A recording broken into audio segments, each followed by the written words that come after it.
Ndakwakiriye nshuti wowe uje kuri Melogabo Official.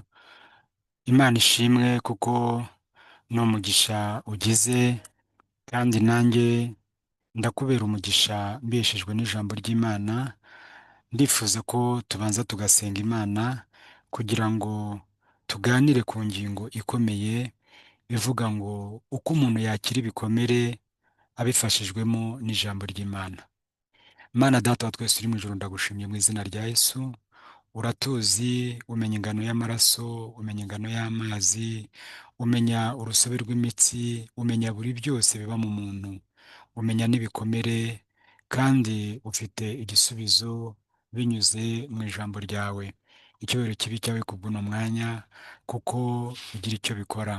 Nsenze ninginga ngo uyu urimo ushaka kumva iki kiganiro kimugirire akamaro, kimukize, kimubere inzira yifuzaga kugenda, kimubere inzira yifuzaga kunyura, kandi kimubere isoko y'ibyishimo mu bihe ashigaje, bimutegure ubwami bwawe bw'iteka, ku bwa Yesu Kristo, umwami n'umukiza wacu. Amen. Nari maze kugusuhuza, ariko reka nongere ngusuhuze kandi ngushimire ko uri kuri Melugabo Official.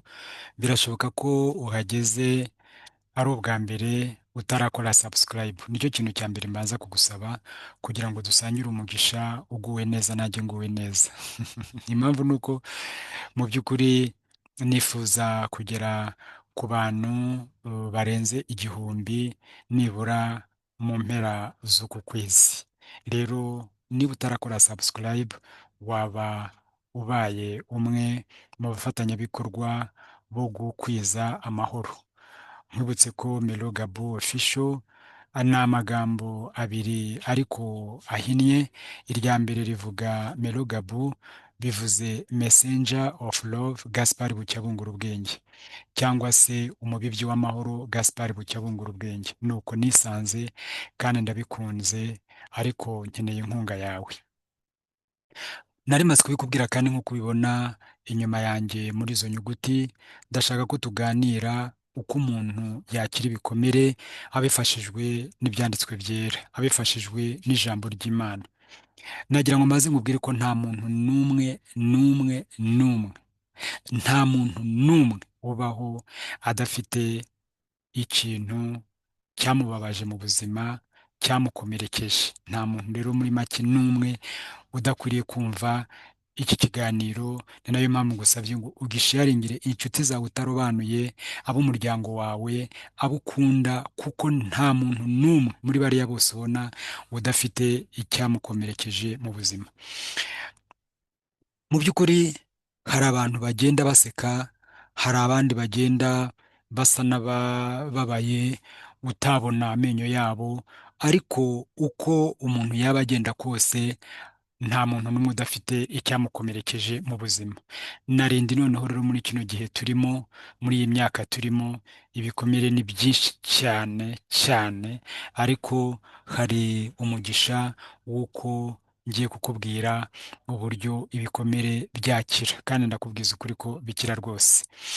Rero hari abantu bakomerekeye mu miryango barerewemo, yaba iyo bavutsemo cyangwa iyo barerewemo, bayikomerekeramo.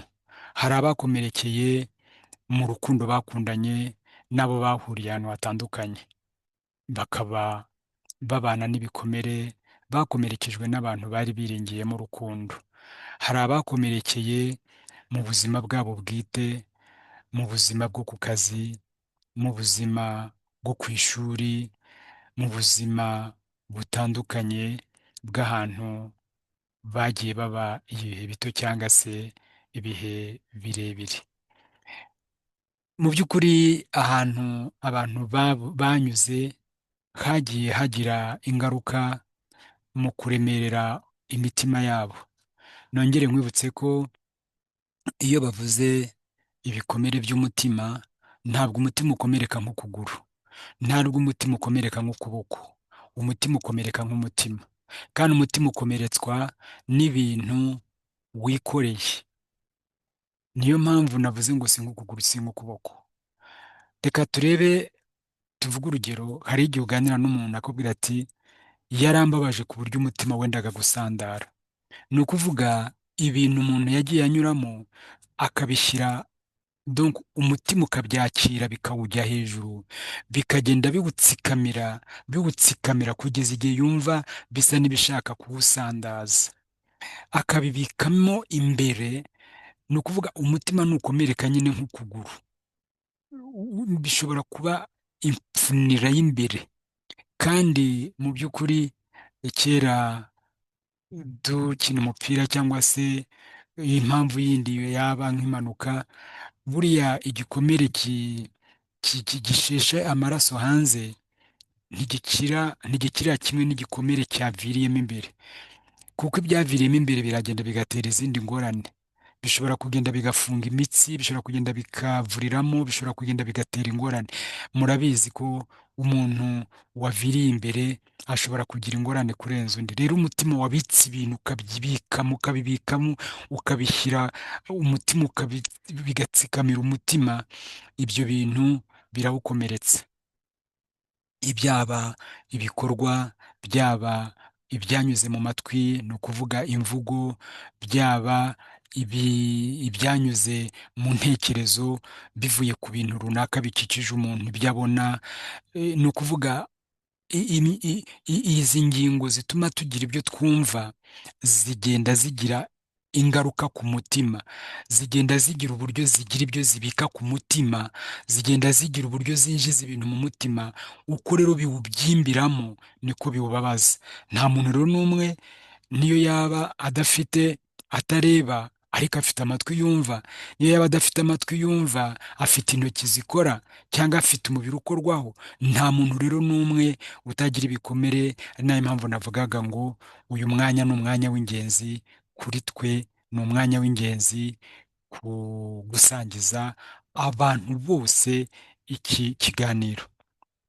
Hari ihumure rero ry'uko umuntu ashobora gukira ibikomere byo mu mutima, byaba ibyabaye kera cyane, byaba ibyanyuze mu byo yabonye, byaba ibyanyuze mu byo yumvise, byaba ibyanyuze ku mubiri, ibyo yakorewe, byaba ibyanyuze aho byaba byaranyuze hose, birashoboka ko bikira.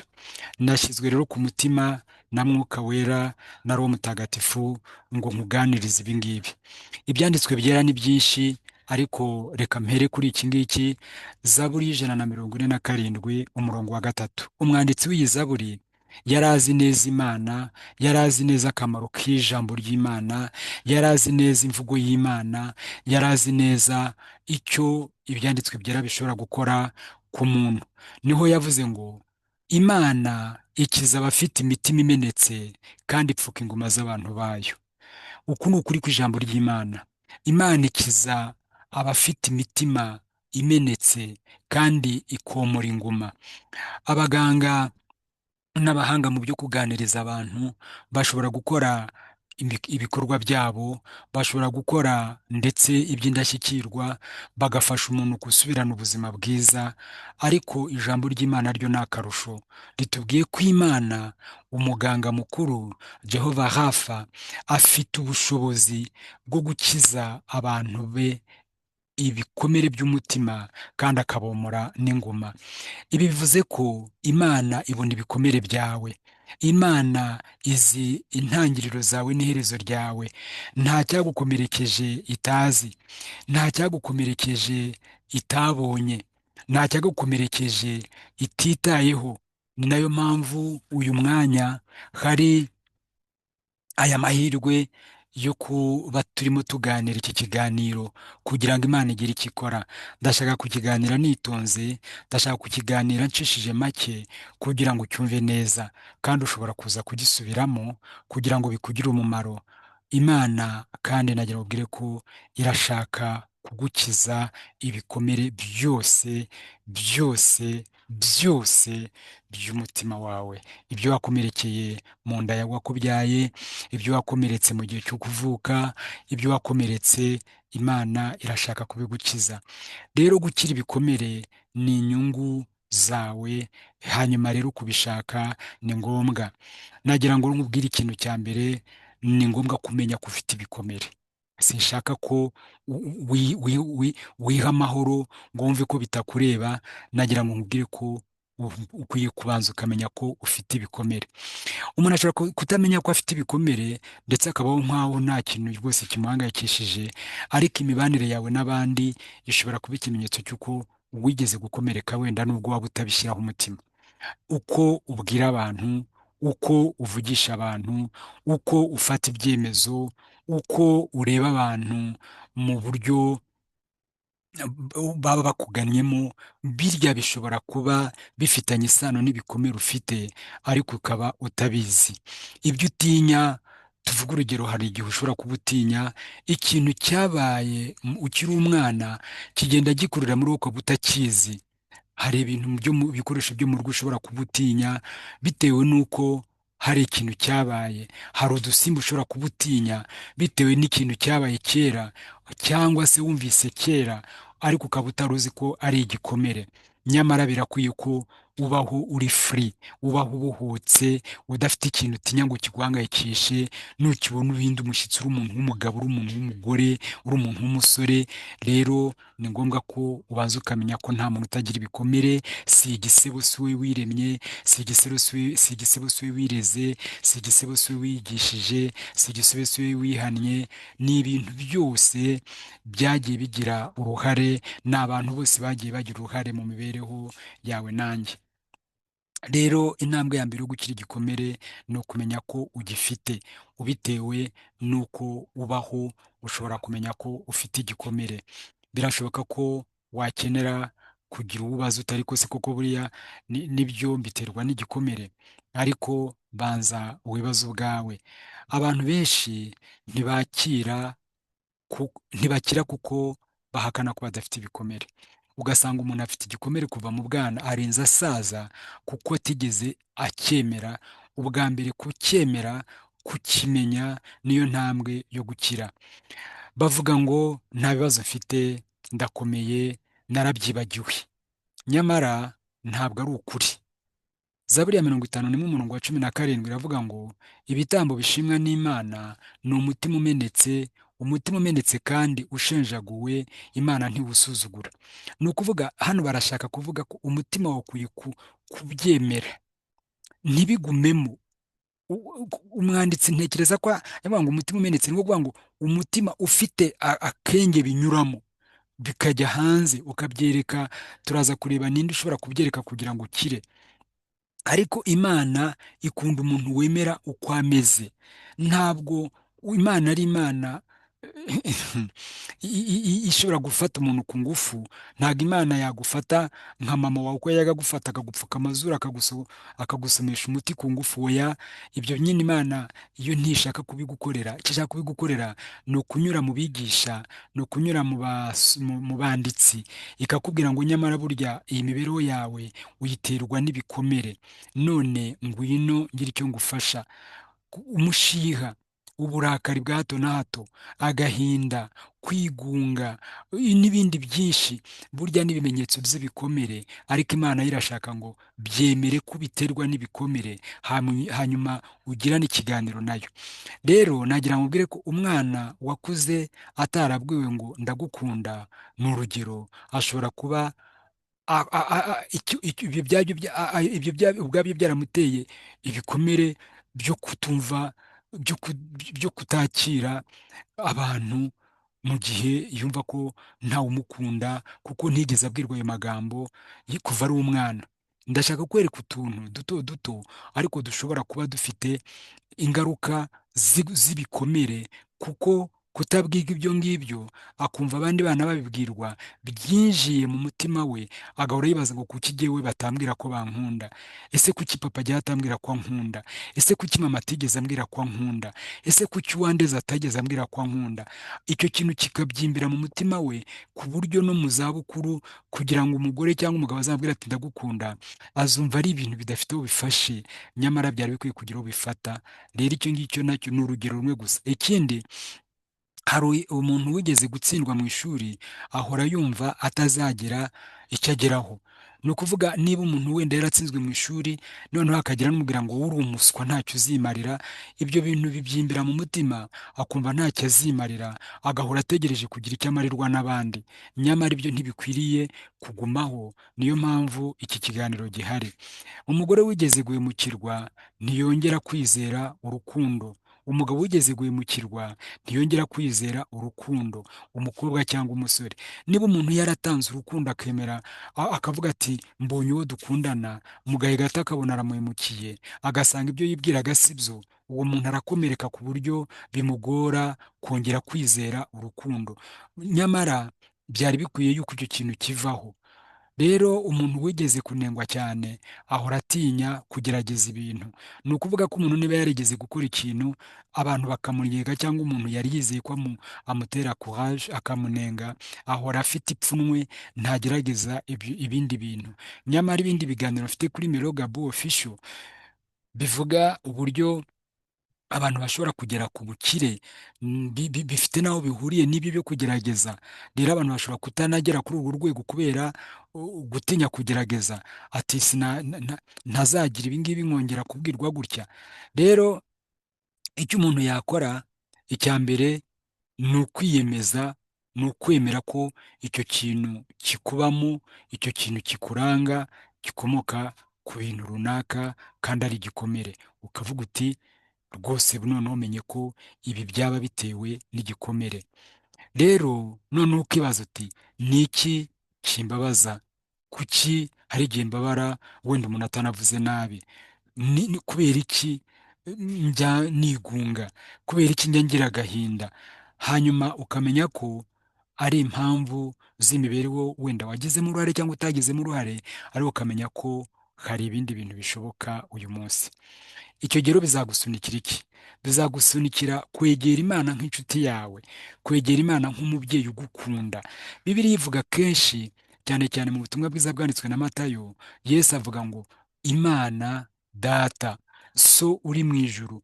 Reka nkwinginge nkubwire ngo Imana ni Data udapfa, Imana ni Data udasaza, Imana ni Data udakiniye. Iryo banga aho ndimenyeye, ubuzima bwanjye bwuzuye umunezero, kuko uwo mubyeyi w'umupapa ashobora kubura uko akora, cyangwa se ashobora kutaboneka, ashobora kuba adahari ngo akorere umwana we ibyo yifuzaga byiza, ubushobozi bukabura cyangwa akaba adahari kubera impamvu zitandukanye.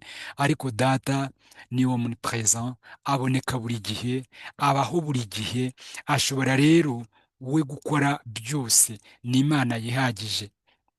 Rero ni byiza kuyegera. Hari umuririmbyi wavuze ngo we mutima urira uze kwa Yesu, amakuba yawe uyamubwire, mubwire buhoro ibikuriza, we kugira ubwoba kandi wirira.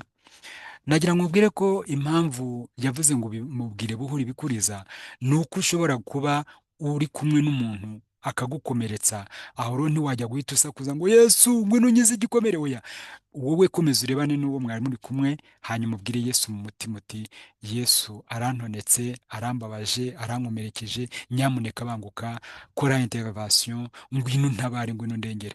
Iryo banga nararikoresheje kandi byamfashije kugeza ku myaka mfite. Ni ukuri rikore nawe, ujye utabaza Yesu, kuko yavuze ngo mu butumwa bwiza bwanditswe na Matayo 11:28 ngo nimuze musange mwese abarushye, haleluya haleluya, n'abaremerewe nanjye ndabaruhura. Mwese harimo umwana, mwese harimo umugabo, mwese harimo umugore, mwese harimo umusore n'inkumi, mwese harimo umuyobozi n'uyoborwa, mwese harimo haleluya, harimo umunyamahanga, harimo umwenegihugu. Mwese, ndi muri mwese, uri muri mwese. Yesu yaravuze ngo muze musange ndabaruhura. Petero wabanye na Yesu Kristo nawe aravuga ngo muyikoreze amaganya yanyu yose, haleluya, kuko yita kuri mwe. Nagira ngo nkubwire Yesu akwitayeho. Umwami Yesu yitaye ku byakubayeho. Umwami Yesu azi ibyakubabaje, gusa arashaka ngo wowe utere intambwe. Ntabwo ashaka kugufata ku ngufu kugira ngo agusomeshe umuti ku ngufu. Arashaka wowe ubyemere, wasama ashyiremo umuti, wemera ashyiremo umuti, umuti ukiza, umuti womora. Imana ishimwe cyane. Umuntu wabaye kubera urukundo, arashaka ko Yesu Yesu arashaka ko umenya ko agukunda cyane.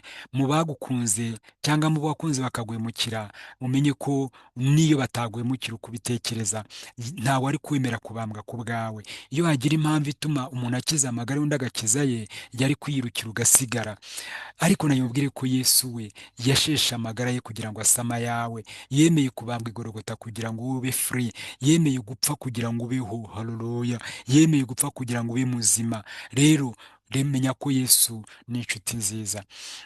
Umuririmbyi nawe araririmba ngo mbonye umukiza mwiza ni Yesu Kristo, ni uruta inshuti zose zo mu isi, igikundiro cye cyinshi nicyo cyanyemeje kumusanga ngo anyuhagira nkize, anyurura mbabaye Yesu ankiza amakuba, amaganya yanjye ajya yanyakira, yaka nk'inyenyeri iteka n'uw'igikundiro, ni uruta inshuti zose zo mu isi. Imana ishimwe. Yesu aruta inshuti zose zo mu isi. Reka nkubwire, umuntu yaba yaraguhemukiye, waratekerezaga ko ari inshuti yawe, noneho menya ko hari inshuti itaguhemukira, yitanze ku bwawe. Rero asanga Yesu, mubwira uti Yesu ndababaye, sanga Yesu, mubwira uti ndumva mfite umujinya, sanga Yesu, mubwira uti ndumva mfite umubabaro n'agahinda, mubwiza ukuri ko mu mutima. Imana yakira buri wese. Hanyuma ibyo ngibyo, mu kuganira na Yesu, Imana izagushyiramo umutima wo kubabarira. Nagira ngo nkubwire ko hari abantu benshi cyane banditse ibintu birebana no kubabarira. Umwe aravuga ngo kutababarira ni nko gufata ingorofani ukayuzuza ibintu bitandukanye, ukagenda uyikurura. Rero mu bunyerere, mu mabuye, iyo utayirekuye ngo igende, igutera ibibazo. Ushobora kugaruka ukayigwa hejuru nawe ugakomeretswa n'ibirimo. Aravuga ati reba umuntu afashe ibyo bamubwiye agashyiramo tuyagereranye n'amabuye, undi agafata ibyo yakorewe agashyiramo tubigereranye n'amatafari, undi agafata ibyo yumvise ibyamukozewe ibyamukorewe tubigereranye n'ibimene by'amacupa. Iyo myanda yose ukayishyira mu ngorofani, warangiza ugafata amaboko yose ukayakuruza ureba imbere ngo urimo uragenda, igenda igukurura, ndetse urebye nabi wayigwa hejuru, bya bindi bikagukomeretsa inshuro ijana. Ariko reka nkubwire, ibanga ry'Imana, ibanga ryo muri Bibiliya ni ukubabarira, ni ukuri kuri byo. Bibiliya iravuga mu rwandiko Pawulo yandikiye Abefeso, igice cya 4 umurongo wa 31 kugera ku 32, aravuga ngo kurakara kose n'uburakari n'umujinya n'induru n'ibitutsi bikurweho, hamwe n'ubugome bwose, mugirirane neza, haleluya, mugirirane imbabazi, haleluya, mubabarirane nk'uko Imana yababariye muri Yesu Kristo. Twigane Imana nk'abana bakundwa. Muvandimwe, wakorewe bibi, wabwiwe bibi, wumvise bibi, warebye bibi, ariko dore Yesu arashaka ko ubirekura. Mubabarirane ibyaha. Kubabarira niwe wigirira neza. Hari igihe umuntu akubwira ibintu ntanamenye ko akubwira. Jewe hari abantu dukunda kuganira kandi ntaho nabihungira, akavuga ibintu nyine birimo amagambo nyine bitewe n'uko nyine yakuze yivugira ibyo ashaka bitewe n'aho yakuriwe, abwira abo ashaka uko ashaka, hanyuma ukumva kubwiye ibintu ukibaza uti ese babimbwiriye iki gutya? Nanjye kandi nuko ushobora kuba hari abo mbwira ukavuga ati kuki ambwiye gutya, ariko simbizirikana ko nakubwiye nabi, ntazirikana ko yambwiye nabi, kandi ntabwo ndi bujye impaka ngo umbwiye nabi. Icyo nkora gusa ni ukuvuga ngo ariko ubundi ibi bintu ndabibika mu mutima bimarira iki? Yambwiye nabi wenda atanabitekereje, niko ateye, niko yivugira, niko nawe yakomeretse, uko yabayeho, ndabitindana bimarira iki? Banza wibaze ngo kubika bino bintu mu mutima biramarira iki? Ese biramfasha gukomeza urugendo ndi free, cyangwa birankurura bimbuze kwihuta? Uzi kugenda ukurura ibintu, uzi kugenda urwana n'ibintu inyuma yawe. Mu by'ukuri n'imodoka ziriya ziza zikuruye ibintu muzazirebe, ishobora kuva ku Rusumo, cyangwa ikava i Kamembe, cyangwa ikava i Rubavu, cyangwa ikava i Gatuna, ikagera i Kigali, uwaje n'ivatiri yamaze kuryama no gusinzira no gukanguka no kwicura, ariko wa wundi aracyakura, uracyakiromoroke. Kubera iki? Uwo mwabwiriwe amagambo hamwe we ntiyabitwaye, yamaze kugenda arasinzira arizigura. Wowe uraye ijoro udasinziriye ngo bakubwiye nabi, kandi wenda umuyobozi yabivuze mwese yababwiye nabi kimwe. Ariko reka nkubwire, iki ni igihe cyo gukura kandi ukamenya ko Yesu arahari ngo uze umubwire uti yambwiye nabi, yankomerekeje, yambabaje, maze Yesu azakubwira ati humura mwana wanjye, ngwino, ngwino ujye mu rubavu rwanjye, wegere wa mutima wacumitswe icumu kubera wowe. Haleluya. Hanyuma muri Matayo igice cya gatandatu murongo wa 14 kugera ku wa 15 haravuga ngo kuko nimubabarira abantu ibyaha byabo, so wo mu ijuru nawe azababarira, ariko nimutabarira abantu, so nawe ntazababarira ibyaha byanyu. Banza utekereze utese ko nkomerekejwe n'ibyo ambwiye, ahari njyewe sinjya nkomeretsa abandi, none se niba nanjye nkomeretsa abandi ntibambabarire bizagenda bite? None se niba ijambo ry'Imana ritubwira ngo tubabarire abantu ibyaha byabo na data tubabarire, tekereza ko wenda wowe ni amagambo gusa atumye umurakarira, ariko umenye wowe wenda ko wakoze ibirenze amagambo. Hari ibyo wakoze utanatinyuka no kuvuga kugira ngo umugabo atabimenya, umugore atabimenya, papa atabimenya. Rero abantu bagira amabanga y'ibyo bakoze, icyo si ikibazo, ariko Imana irashaka ko ubabarira nayo ikakubabarira. Ibyo bagukomerekeje ku mutima birekure bigende, wibibika mu mutima, umutima wumenere kugira ngo bisohoke, we gukomereka kugira ngo bigumemo, byo kurwana nabyo. Narabibonye kera twajyaga turwara ibibyimba, ariko Imana yarakoze we. Uzi ko naheruka kubona ibishyute we? Uzi ko kera twajyaga turwara utubyimba bita ngo ni udushyute, kakaza kakajyamo amashyira kakakubuza gusinzira. Uzi ukuntu byagendaga? Wasinziraga ari uko bakamennye, bakagakanda, bamara kugakanda hakavamo ka kantu niba ngo ari agaki, ubundi umuntu agasinzira we. Washoboraga kurara amajoro abiri udasinzira waranabihishe, ariko igihe ubivuze bakagakanda haba saa 3 z'amanywa, ugasinzira ugakanguka saa 12 nta n'inzara wumvise. Reka nkubwire, dore icyifuzo gikwiriye kurusha ibindi ni ugusanga Yesu akavuga uti umutima wanjye ubabajwe n'ibyo yambwiye, umutima wanjye ubabajwe n'ibyo yankoreye, umutima wanjye urababaye. Yesu nkanda, Yesu nyomora, Yesu mvura. Twabibonye ngo Imana ikunda abafite imitima imenetse kandi yomora inguma z'abantu be. Reka nkubwire, ntawe wahungira ibibi ntawe twabihungira keretse gusa muri Yesu. Reka rero nkubwire, kubabarira ni ikintu cy'ingenzi kandi ni icyemezo, si amarangamutima. Renga amarangamutima ufate icyemezo. Ndabizi ntabwo byoroshye, ariko ni ingenzi. Noneho rero niba ikintu ari ingenzi nubwo kitoroshye, nagira mubwire ko wari ushobora kugigushoboza. Yesu ubwo yababajwe no kugeragezwa kandi akababarira, abasha gutabara abababazwa n'abageragezwa, akabaha imbaraga zo kubabarira ababahemukiye. Icyo wakora, bwira Yesu uti ndashaka kumbabarira kandi ndashaka ko rwose usiba muri ibi bintu, kandi sinkwiye kugenda ndwana n'ibi bintu kuko urugendo rwanjye rwandidira. Ikindi ni ukwemera urukundo rw'Imana. Abantu benshi bariyanga, noneho bamara no kwiyanga bakanga urukundo rw'Imana. Reka nkubwire, umwigisha umwe yaratubwiye ngo, kandi ndabyemera niyo, ngo ntabwo Imana izahora abantu ibyaha bakoze, ahubwo izabahora ko banze urukundo rwayo. Niba ari ikintu kibabaza, niba ari ikintu kinakomeretsa, ni ugukunda umuntu ukamwereka, ukabimubwira, ibishoboka byose yarangiza akabica amazi. Hari umugani twigeze kwiga kera mu mashuri abanza, ndawibuka rwose ho gatoya, ngo intare yakundaga umuntu wajyaga aza gutema inkwi, ikamuvunagurira ibiti akabitwara, ndetse ngo ikamuherekeza, akamurinda impyisi n'imbwebwe n'ibindi. Ariko ngo umunsi umwe ngo aganira n'abandi inyuma y'igihuru, ngo aravuga ngo intare iri hariya ni nziza, ingirira neza, ngo ariko nanga ikintu kimwe, ngo ni umwuka wo mu kanwa kayo uburyo unuka. Ngo intare irababara, barahura, ngo iramubwira ngo fata ishoka ukubite mu ruhanga. Ngo arangije afata ishoka no gutitimira n'icyo akubita mu ruhanga, intare ngo irakomereka.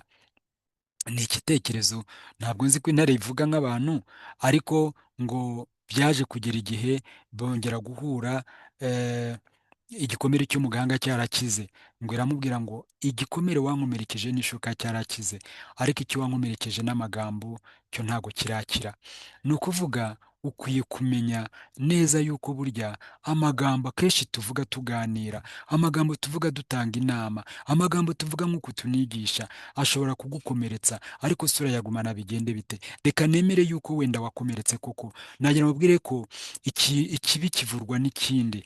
Yesu n'ikindi cyiza, Yesu we avuga neza kurusha umugabo wawe, avuga neza kurusha umugore wawe, avuga neza kurusha bosi. Egera Yesu wumva ibyo akubwira mu ijambo rye, egera Yesu wumva ibyo akubwira, wemere urukundo rwe, wikwanga urukundo rwe, wimutera umugongo, emera ko aguhamagara, emera umwitabe, mubwire uti ndaje Yesu nyakira, hanyuma azaguha amahoro yo mu mutima. Umuririmbyi yaravuze ngo amahoro Yesu yaha abantu be ntagira akagero ntarondoreka, ajya ahumuriza abayafite, n'utayata ntabwo yagukurwaho. Abantu benshi rero bariyanga, bakanisuzugura, bakaniheza, bakanga kwegera Imana. Ariko uko usa kose, uko waba umeze kose, umwanditsi aravuga ngo ibyo twakiranutswemo bimeze nk'ubushwambagara bufite ibizinga. Imana izi ko wambaye ubushwambagara, irashaka kugukiza, irashaka kukugirira neza. Emera uyisange, yisange usenge, yisange wiherereye, haba mu nzu, yisange wiherereye haba aho ariho hose, yewe niyo haba na hamwe bituma biherera muri tuwarete, wayisanga ukayibwira uti noneho Mana ndaje, ni wowe ufite ubushobozi bwo gukiza umutima wanjye, narakomeretse urabizi, yankomerekeje urabizi, ariko ngirira neza. Hanyuma mu rwandiko Pawulo yandikiye Abaromani igice cya munani umurongo wa 38 kugera 39 aravuga ngo kuko menye neza yuko haba urupfu cyangwa ubugingo cyangwa abamarayika cyangwa abategetsi cyangwa ibiriho cyangwa ibizaza cyangwa imbaraga cyangwa uburebure cyangwa ubujyakuzimu cyangwa ikindi cyaremwe cyose kitabasha kudutandukanya n'urukundo rw'Imana ruri muri Kristo Yesu umwami wacu. Haleluya. Reka nkubwire, nta na gito gikwiye gutandukanya n'Imana, nta na gito gikwiye gutuma uhunga Imana, nta na gito gikwiye gutuma utemera urukundo rw'Imana. Uko cyaba kimeze kose, egera Imana iragushaka, egera Imana iragukiza, egera Imana iragutegereje. Yesaya 43 umurongo wa 4 aravuga ngo kuko uri uw'igiciro cyinshi mu maso yanjye, uko niko Uwiteka avuga, ukaba n'uw'icyubahiro kandi nkaba ngukunda. Haleluya.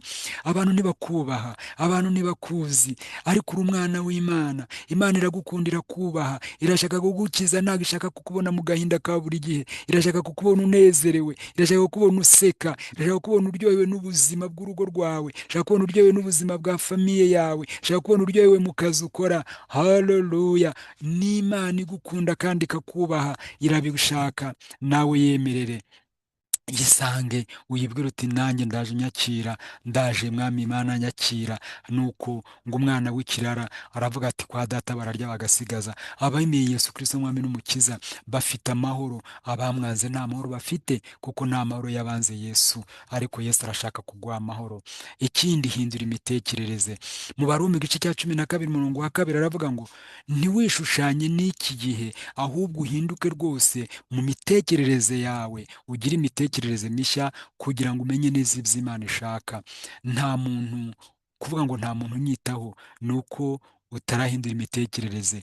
Abantu bakwitaho, burya uwo mwashakanye yamaze igihe kinini agutegereje, ariko nutamenya yuko mu by'ukuri unyuze muri Kristo, binyuze muri Kristo ashobora kukubera inshuti, ashobora kukubera ugufasha, uzahora ubibona gutyo. Ariko ukwiye guhindura imitekerereze, wigira imitekerereze iri negative, gira imitekerereze iri positive, gira imitekerereze mizima, gira imitekerereze myiza.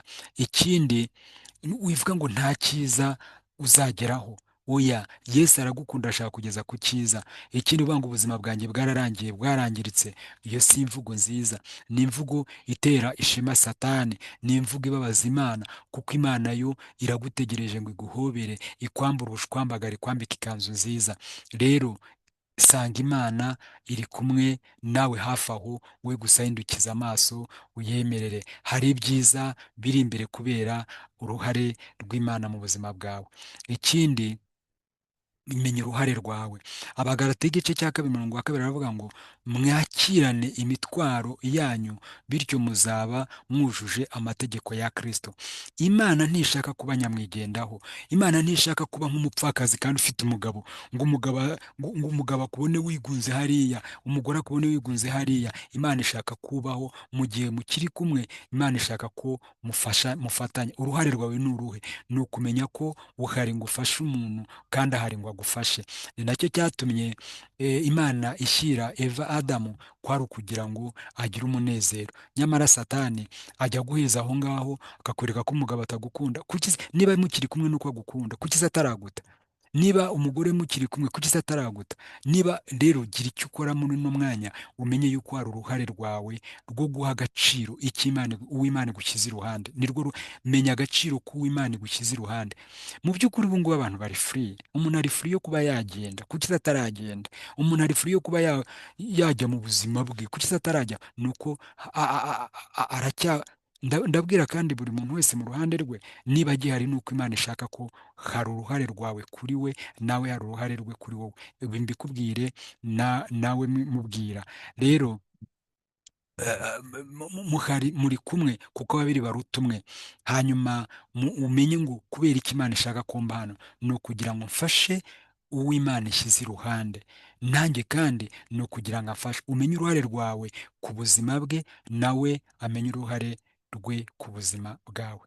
Hanyuma rero, hari ikirusha ibindi byose kuba ingenzi, ni uruhare rwa Mwuka Wera. Ni uruhare rw'Umwuka Wera, Roho Mutagatifu. Hari ibikomere abantu batabona, ariko Umwuka Wera warabizi. Mu butumwa bwiza bwanditswe na Yohana igice cya 14 umurongo wa 26 avuga ngo ariko umufasha ari we Mwuka Wera, uwo Data azohereza mu izina ryanjye, azabigisha byose kandi azabibutsa ibyo nababwiye byose. Mwuka Wera rero araduhumuriza, aratwigisha, aratwibutsa, atwibutsa ibyo dukwiye gusiga inyuma, atwibutsa ibyo dukwiye gukomezanya, aratwigisha kandi akaduhumuriza. Sanga Mwuka Wera akiza umutima. Hanyuma igihe rero kigenewe gukira ibikomere ni iki ngiki. Abantu bibaza ngo nzaba nkora ejo, nyamara ikintu cyose kigira igihe cyacyo n'umwanya wa buri kintu cyose ukagera ubigenewe, nuko Imana ariko yabipanze. Impamvu kino kiganiro ngikoze, maze igihe kinini cyane nganira, ariko ku cy'umunsi natekereje kuganira ku buryo ibyanditswe byera byagufasha gukira ibikomere, nuko ari igihe cyawe. Shyira mu bikorwa rero ibyo ubwiwe n'ijambo ry'Imana, hanyuma usange Imana, usenge Imana, usome ijambo ry'Imana, uyisenge. Hanyuma niba ngombwa, uwo wizera, yaba umushumba ugushumbye, yaba umujyanama mu by'ubuzima, yaba umuhanga mu by'ibibazo byo mu mutwe, abo bose bashobora kuba igisubizo. Nyamara hose ukwiye kuba uyobowe na Roho Mutagatifu na Mwuka Wera. Nagira ngo rero nsoze ngushimira, nkubwira yuko uyu munsi ni uruhare rwawe. Emera ikibazo, bwira Imana ukuri, babarira, emera kugira urukundo, hindura imitekerereze, shaka ugufasha, umenye uruhare rwawe, wemere uruhare rwa Mwuka Wera, hanyuma wihangane. Mana, ndagushimiye kandi ndaguhimbaje kuko ntabwo wateguriye uyu mwanya ubusa, kandi ibi ni ububiko buzamara igihe kinini. Hari ababibona vuba cyangwa kera, icyo ngusabye ni uko bizakora umurimo wabyo. Ndagushimiye kuko uri umwami, ndagushimiye kuko uri Imana. Izina ryawe rihabwe icyubahiro kuko ushaka ko tubaho tunezerewe, tuba mu ngo tunezerewe, tuba mu kazi tunezerewe, hose ushaka ko tuba tunezerewe, mu gihugu tunezerewe, mu isi tunezerewe, kubera yuko Yesu waravuze ngo mbasigiye amahoro, kandi turayashaka, turayakwiriye. Icyubahiro kibi cyawe, mu izina ryawe Yesu, amen. Rero nagira ngo mbere uko dusoza, niba bikunze, nguhe uyu mwanya ubashe kwaturira Imana by'uwo mutima wawe. Icya mbere, ushobora kuba wumva udatekanye kubera impamvu z'ibyaha waba warabayemo, waba warakoze. Rero ni umwanya mwiza wo kuganira n'Imana, ukayibwira ikakubabarira, ukakira Yesu umwami n'umukiza wawe. Reka nkubwire, ibikomere n'ibindi bibazo byose umuntu afite mu mutima, hari igihe njya mbigereranya n'ubusimba buba mu nzu. Nyamara hari ubusimba nubwo bwaba bwarigize kagarara, utabona n'uko ugakubita, utabona n'uko ukagira, ariko hagera ipusi, ndavuga ububeba, ipusi ikirukanka. Mumbabarire cyane ni urugero ntanze. Rero hari ibyaha bishobora gukurwaho rwose, amaraso ya Yesu Kristo arabyoza. Niba rero ubikeneye, usenga isengesho ryo kwakira Yesu umwami n'umukiza, watura n'umutima wawe uvuga uti: mwami Yesu, nemeye ko ndi umunyabyaha, bituma nta mahoro ngira. Nemeye ko wapfuye ku bwanjye kugira ngo imibabaro yawe ibe ariyo unkirisha, imibyimba yawe niyo unkirisha, kandi n'inzu uranyakira. Nanjye ndaje unyakire, mbabarire ibyaha byose, amaraso yawe anyeza ntunganye, mbuwera nk'uko Imana ishaka, ku bwawe Yesu umukiza mwiza, amen. Hanyuma ni byiza ko uterana n'abafite aho bateranira hafi, kandi ugashaka inshuti zikijijwe, kandi urwo ni urugendo rwo gukira ibikomere. Hanyuma mbere y'uko nsoza ngusezera, nagira ngo nkubwire yuko umwanditsi w'igitabo Urugo Rwiza Rurashoboka, Flavia, yanditse ku bikomere, ariko ahantu numvise nibutse nshaka kukubwira, nawe yavuze ko umutima ukomeretse umeze nk'ijerekani umuntu yakwikoreramo amazi iva. Mu by'ukuri niba ukeneye ayo mazi kugira ngo uze kugira icyo uyakoresha, agiye ava aragutosa, arakwanduza, kandi ntayo uri bugeranyeyo. Rero aravuga ati: banza uhome ijerekani, ubundi ubone kuyikorera. Umutima wawe rero Yesu akeneye kuwutunganya, ubundi ugakomeza urugendo uguwe neza. Ndagushimiye, Imana iguhe umugisha, kandi nkwibutse ko gukora sheya ni byiza, kuko hari abo uhaye umusanzu wo gukira ibikomere. Ikindi, gukora like ni byiza, comment nazo ndazakira, subscribe kutarayikora byo ni inyungu ze, kuko nishyira ibiganiro azajya atabibona. Hanyuma ibindi dukomeze tube abubatsi b'amahoro mu izina rya Yesu, amen.